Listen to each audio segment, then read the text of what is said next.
What is up, Waffle Gang? My name is Mark, and today we're covering some more r/am I the butthole. If you'd like to skip the initial waffle, timestamps are in the description and along the timeline below, but if you are new here, please consider hitting that like, that subscribe, and maybe that notification bell too. Your support just recently has always, and always is, amazing, so thank you so much for everything you do for me on the daily. Absolutely amazing of you. And I try to make these things a little bit more exciting as much as I can. As you say, I've added a new intro. Whether that's more exciting or not, I don't know.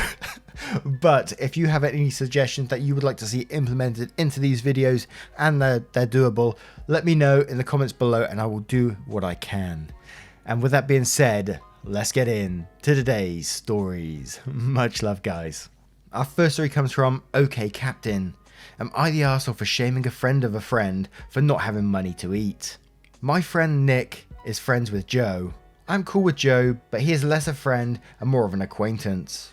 I know he's having a lot of family drama and has been couch surfing since his parents kicked him out. He has no job and doesn't go to school. I understand how not having a stable roof over your head can make that challenging. I do work and go to school. I don't have much money at the end of the month because I help my family with rent. I like to go to IHOP on the weekend to reward myself. If I go with friends, one person usually pays the tab, but all pay our portion plus contribute to a tip at the same time. Point is that money is tight with me. This morning I went to IHOP with Nick and Joe. He sort of invited himself as he is staying with Nick and his family right now. Meal was like $11, Nick was $9 and Joe was $15. I offered to put it on my credit card and Nick gave me a $10 for his tab. Joe shrugged and said he had no money but would pay me back later. That pissed me off. I asked him, "Oh, so you found a job? When did you get paid?" He laughed and said he had no job. I asked him how he was going to pay me back and he said not to worry. He was shameless and nonchalant about it. Finally I told him it was a total dick move to invite yourself to a breakfast knowing he could not pay and would not pay me back. I told him I don't even know him and to do that to someone you don't know means you're very likely not to pay them back. He laughed, so I said no wonder his family disowned him. Nick told me that was a low blow. I asked Nick then to pay me back and he said he didn't have any more money and that is not his problem. Now I'm sort of hovering on this one. I'm definitely not the arsehole for the majority of the story. You know, this guy was freeloading off you and then for him to laugh and just be sort of jokey about it like like sucks to be you kind of thing. Fuck that, you're definitely not the arsehole for that at all. And if you hadn't have paid it at that point, I would have said, no, I'm not paying for that guy, and just left it at that, because just for the way he was being. But at the end, when you said, no wonder his family disowned him, you know, that is a kind of a shitty thing to say. But I can kind of get it why you say it in the heat of the moment too. So I'm going to go with, and maybe controversial, a very light everyone sucks here, just because of that. I don't blame him at all for the majority of the story up to that point. But let's have a look at the comments below to see what they say. Webby Van der Quack says, everyone sucks here. He definitely shouldn't have come along to the breakfast without knowing how he's going to pay for it, and he shouldn't have just assumed you'd be happy to cover him. But this was a really low blow. And quotes, I said no wonder his family disowned him. Jay said, sounds like you need better friends. Beans Ween says, not the arsehole. I feel like you weren't shaming him for not having money to eat, but more for inviting himself to a breakfast, knowing full well he couldn't afford it. Spicy Must Flow says, everyone sucks here. Joe should have paid his share, or Nick should have covered him. Freeloading is not cool, but no wonder your parents disowned you is a low blow and super shitty. You did not need to go there. Separate checks. V2 Den says, not the arsehole. Should have asked for separate checks. Rose Gambit says, not the arsehole. Nick and Joe are though. Did you already pay when he said that? And Randy Marsh says, not the arsehole. Fuck that guy. Who does that? Joe sounds like a giga arsehole. And I would have split checks, paid mine and fucked off, telling the restaurant to watch out for him paying. Edit, also considered the low blow about family disowning him. Not a low blow if it's true. I imagine if he did get disowned, it sounds like it was for a good reason. Now, what do you guys think of this story? Do you think he was totally not the arsehole even for what he said at the end? Let me know in the comments below and don't forget to vote on that poll in the description for story 1. And our next story is from Senpai Traveller. Am I the arsehole for lecturing guests that they can't book under their nickname, which is not the same as their ID? I've gotten this too many bloody times and it gets in my head sometimes. I work at a hotel in Thailand, and here's the thing about Thai names. People's nicknames are very different than their real names. For example, in the West, somebody called Jefferson could have the nickname Jeff. However, in Thailand, the person's name could be Yingluck, but their nickname is Poo. That's actually the name of the former Prime Minister, and Poo means crab in Thai. 98% of the time, guests spell out their name correctly according to their ID card/passport. If it's a minor spelling error, which is quite obvious, I will check them in. One of the things is that when we receive the emails from the booking engines, they specifically say, please ask the guest for a valid form of identification to make sure it matches their name on their reservation. If it is a typo, I would inform the guest and just ask them to reconfirm their name. This time I got a check-in name with the name Jane. Name changed. When I see the ID, it says Emanuela Jefferson. Obviously name changed, and there was no such name in the system. I asked the lady to reconfirm what a reservation is under, and she says I reserved it under Jane. She said the previous hotel had no problem finding a reservation. I calmly explained that I'm not allowed to check her in without a matching valid form of ID. However, since I was the manager, I didn't want to ruin their day, so I asked for a booking confirmation to copy, and sure enough, on her phone it said Jane. I was so fed up of this happening because it happened before with a lady who put her nickname instead of her surname. Our system sorts by surname, so it was difficult to find a reservation on a busy day, so I decided to give her a lecture. I did have a natural customer service apology voice, so I used that. I said, Mum, I will make an exception this time to allow you to check in using this name. However, when you are making a booking, the website asks you for the first name and surname, which matches your valid ID, not your nickname. I'd like to warn you that some hotels may not give you the room because the reservation is under a different name, depending on their policy. Please do reserve the room under Emanuela Jefferson next time. I even showed her the message from Agoda, the website she booked through, asking us to match the name on the reservation to the ID. She was quite mad that I said this to her and said it was pointless and I was being an unnecessary arse. When she goes to a hotel that has a stricter policy, she'll probably get it. So Reddit, am I the arsehole? I don't understand. Is it like totally different over in Thailand or something? Why are people using nicknames to book stuff in? I don't understand. Why would you do that? What is the purpose? And there's a policy in place, so this policy needs to be followed. If they didn't read it, then that's on them, right? But another question that's going through my head is like, would they just totally not let them in the room at all? Even if they was to like prove, yeah, I did book this, here's the reservation number, you can search it that way. Would they still not let them in because they have no ID which matches the name? It just seems a bit crazy, doesn't it? But obviously not the arsehole for telling her. You're literally telling her at some point in the future she may come unstuck using this, whatever she's doing, using a nickname to book into places, which seems ridiculous to me. But let's have a look at the comments below to see what they say. Bunny Lover says, not the arsehole. I'm not sure the social norms in Thailand, but I've never even attempted to use my nickname to sign up with anything. Like you said, it doesn't match ID, which could prove a huge issue and it's just unprofessional. Don't feel too bad. OP replies, well, in Thailand, it's quite an anything goes society. I've lived in the UK before, which is quite a bit more different. I was concerned that if the lady went to another country, after COVID of course, they wouldn't let her check in and she'd lose her money.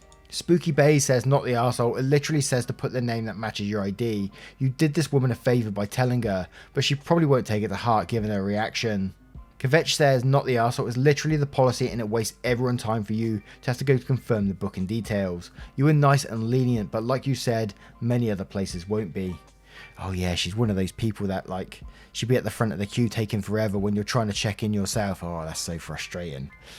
Kalkiki says, not the arsehole. Even taking into consideration the difference in norms in Thailand, it seems pretty ridiculous to try and book anything under a name that doesn't match your ID, but even more so, doesn't even match the credit card you're going to use. It would be so easy for literally anybody to walk in and claim your reservation if nicknames were accepted like that. And our next story is from Murtasita. Am I the arsehole for being jealous of my mother-in-law? Every year my boyfriend goes all out for his mum on holidays and her birthday. He'll buy her an expensive cake on her birthday and a fancy dinner. Last year he gave her $300 in gift cards, and that alone doesn't bother me. She's a hard-working woman and she deserves it. But the way he treats me when it's my turn makes me feel like shit. My birthday and Christmas are about 2 weeks apart, and he told me I have to choose either 2 small gifts or 1 big one on Christmas. I always go all out for him on Christmas and his birthday, so it kinda hurt because he's very financially comfortable and I am not.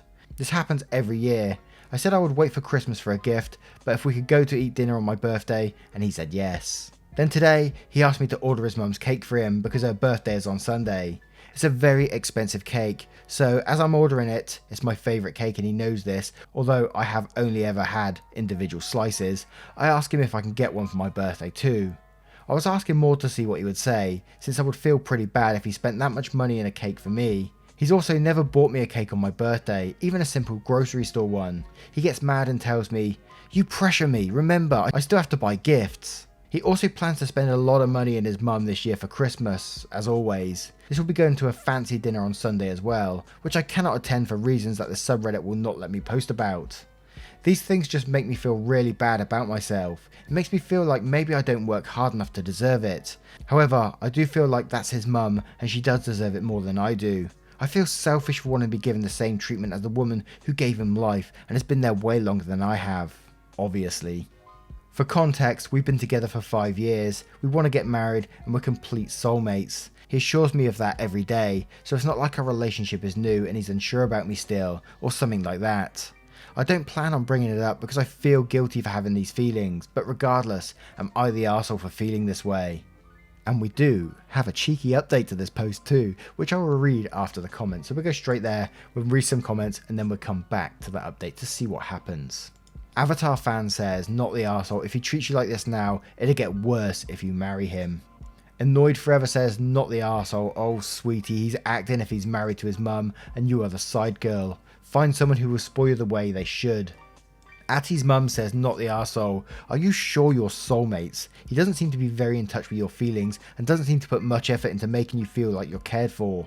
Making you pick between your birthday and Christmas? Jesus. Mine are only a month apart, but none of my parents have ever made me choose which one I wanted to celebrate." Fluffy Dog says, 100% not the arsehole. You're his girlfriend, maybe fiance, who might one day be his wife. Yet he can't be bothered to spend much money on you, even though he can afford it, and if he can't, he shouldn't be spending so much on his mum. Yes, his mum is important, but he should not be spending more on her instead of you. It shows that he's okay with making you feel bad. Honestly, if I were you, I probably wouldn't stay with him for much longer. If he thinks treating you like this whilst you're going out is acceptable, how much worse might he make you feel in marriage? Leave whilst you can. Megadeth says, "Not the arsehole, and he may be your soulmate, but his mum is his. Act accordingly. He's telling you now how important you're not to him." And Mage Vicky says, and quotes, "We're complete soulmates," and then says, "Are you really? Not the arsehole, but you really seriously need to bring it up and have a talk with him about it before you tie yourself to him in marriage." Now we're going to move straight to the update. I spoke to him about it today after all you helped me realise I wasn't just being materialistic. It started off bad. He said I was being selfish because he doesn't buy his mum anything all year aside from her birthday and Christmas, which is true. He does treat me to food often, especially on occasions like if I ace in a uni exam or something like that. When we couldn't see each other because of the pandemic, he would drop off food sometimes and got me a plushie I'd been wanting for a while. Then he said I didn't even know what I was getting and made it seem like it's going to be something that exceeded my expectations. I said I was expecting less because of previous years, which pissed him off. I then explained it to him like this. I got upset when we were entering college together years ago and his mum bought him a laptop and then bought his sister a laptop that was way better than his, even though she didn't need it.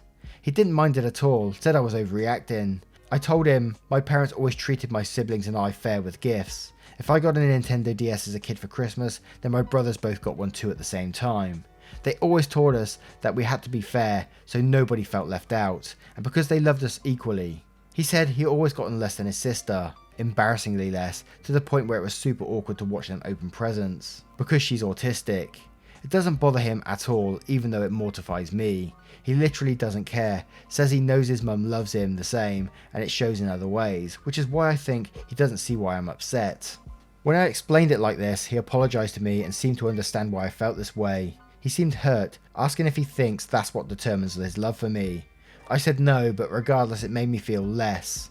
He calmed down and said it's okay to want gifts, and he thinks he understands that gifts are a love language for me. Not something I expected every day, but would want more attention for on my birthday and Christmas, and I was over the moon that he understood. I think we're on the same page, but we'll see how holidays play out. Sorry for such a long update. Thanks everybody. You're also kind to me and encourage me to value myself more. I'm not sure how I feel about that update, to be quite honest. I was hoping for a real wholesome, great ending, and it is great that OP feels like they feel more value in themselves and hopefully can speak up for themselves a bit more. But it just felt like The boyfriend sort of looked at it, or the fiance looked at it and went, oh, she just wants more gifts because that's her love language. I'll just buy her more gifts rather than I'm valuing my mum over my girlfriend. I don't know. Maybe I'm looking at that wrong. Maybe I'm looking too deep there. I'm going all Reddit. What do you guys think of this story? Let me know in the comments below, and don't forget to vote on that poll in the description for story 3. And our next story is from Farty McFartface. God, Reddit, why'd you come up with these names? Am I the arsehole for saying that I turned women gay? Basically, my very first girlfriend in secondary school came out as a lesbian when we were dating. My ex-wife divorced me when she came out. My ex-partner of 11 years decided she wanted to leave me when she liked women, and I was recently dating someone who didn't want to see me anymore when she realised she was a lesbian. That's nearly my whole dating history. I was recently talking to my ex as we sort of remained friends, and she asked me how my love life was. I told her what happened with the last one, and I said I was just really jaded and I'm going to live with a single life for a bit. I said to her, I'm not bothered anymore, plus I'm sick of turning women gay. She got really annoyed really quickly, and it led to a massive argument between us, and she left. Furthermore, she told a mutual friend of ours who's gay, and he messaged me online telling me I'm ridiculous and it's not possible to turn women lesbian. I told him I don't want to deal with him, and I blocked him on my Insta. I'm not sure how I'm the arsehole here. I mean, in my eyes, I think I just have something about me that attracts people in the closet, and it's not as if I said anything really that offensive. I'm genuinely just sick of it though. Edited to articulate my thoughts. I don't think it's a conscious thing like they think, fuck, he makes me gay, but I do feel like I attract a certain type of women who's in the closet and struggling with their sexuality, and something about me helps them come out. That's the only way I can articulate it. I'm willing to hear some non-biased points of view. Am I the arsehole for what I said? Now come on, this must have been just like a tongue-in-cheek thing to say after such a bad run of luck, I guess. Unless OP genuinely feels this way, that they're actually turning people gay, of course. And I may get shot for this. Think that your friend overreacted a bit, you know, to a little jokey comment. Although I can see why she would may be sensitive to what you said too. That you had played a part in like turning her gay, which of course you didn't at all. But I can see how she might be offended by that. But in my opinion, I think it was just a jokey comment that you made off the cuff, and it was a kind of an overreaction from the other person, in my opinion. Although, no offense to anyone, of course, so if you are offended by that, I do apologize, and happy, as always, to be educated on the matter. Let's have a look at the comments below to see what they say. Throw Forks and Knives says, everyone sucks here. Clearly you don't turn women gay. That said, you have some hilariously bad luck. I see it as self-deprecating humour, though to a gay person who has faced discrimination, I'm sure they don't see it that way. Basically, your attempt at humour crashed and burned. Fuck This Shit replies to it saying, as a queer, I think these people overreacted. To take someone's joke towards their horribly bad luck as a personal offence is wrong.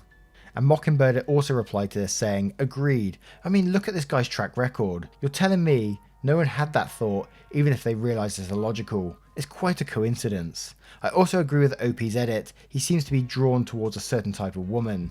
Not so much that he turns them. Taking the time to reflect before jumping back into dating isn't a bad thing. Is This It says, not the arsehole. That honestly sounded like a tongue-in-cheek remark regarding the situation you're in.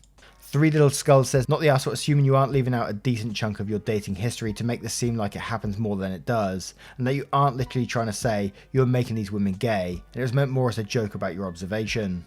And OP replies, no, I have literally dated 2 other women other than them, and they were only short term, a month or 2 type relationships. Greyman Group says, not the arsehole, your ex needs to get off the cross she's put herself on.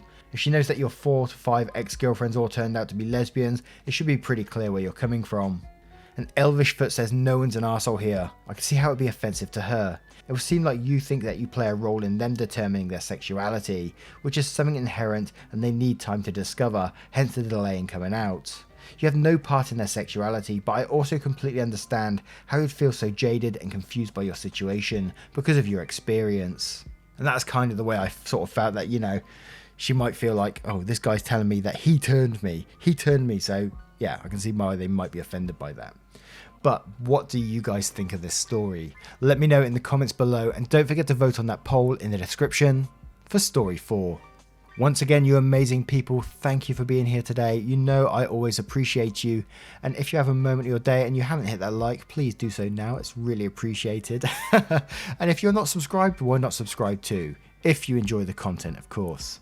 And also remember, we have a podcast so you can take me with you wherever you go. That's on Spotify, the Apple one, and various other podcasts too. It goes all over the place. And if you're feeling extra fancy, pinkies up, you can join on Patreon or join on YouTube, which are all in the description below. Thank you for being here today, guys. You are always appreciated, and I will see you in the next one. Take care. Much love.